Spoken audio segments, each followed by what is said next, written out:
Good morning, Mark Soderberg with ADM Investor Services with your morning ag outlook for Thursday, March 13th.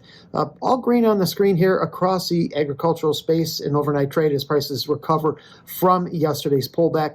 Corn right now is 2 to 4 better, led by old crop. Wheat prices are up 5 to 8 cents in the bean complex.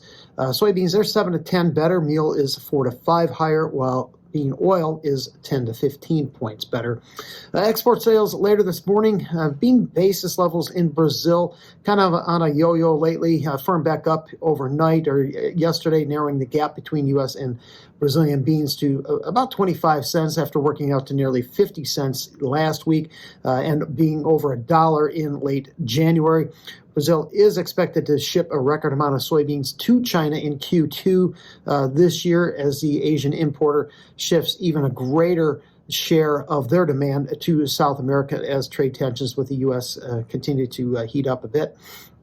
Also contributing to the overnight strength was the Rosario Grain Exchange late yesterday, lowering their Argentine corn and soybean production forecasts, suggesting that recent rains were perhaps a little bit too late to significantly impact or benefit this year's crops.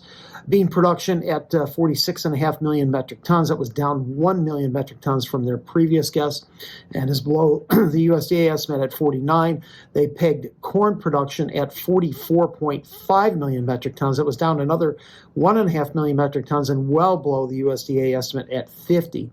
Weather conditions in Argentina are shifting back to a hot, dry pattern, favorable for harvesting following a couple weeks of heavy rains in central and southern growing areas.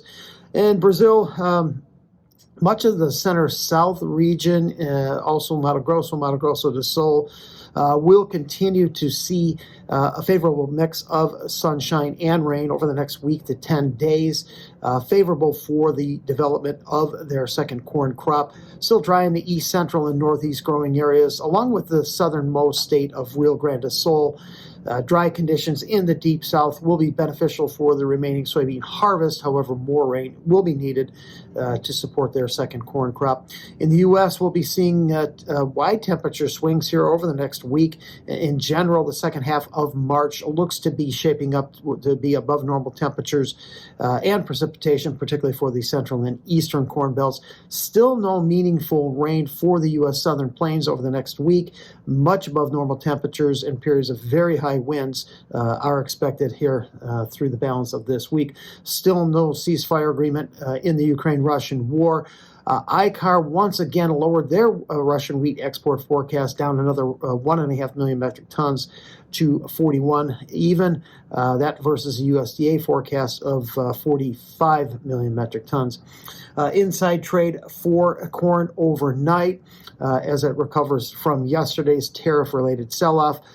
Nearby May beans are bumping up against its 100-day moving average at 465.5. Speculative traders are believed to have sold about 10,000 contracts of corn yesterday, cutting that long position. We've got it now back down at 244,000 contracts. Inside trade for beans overnight as well. And bean oil. May beans are back above that $10 level. Next resistance is the 100-day moving average, that at 10.2825.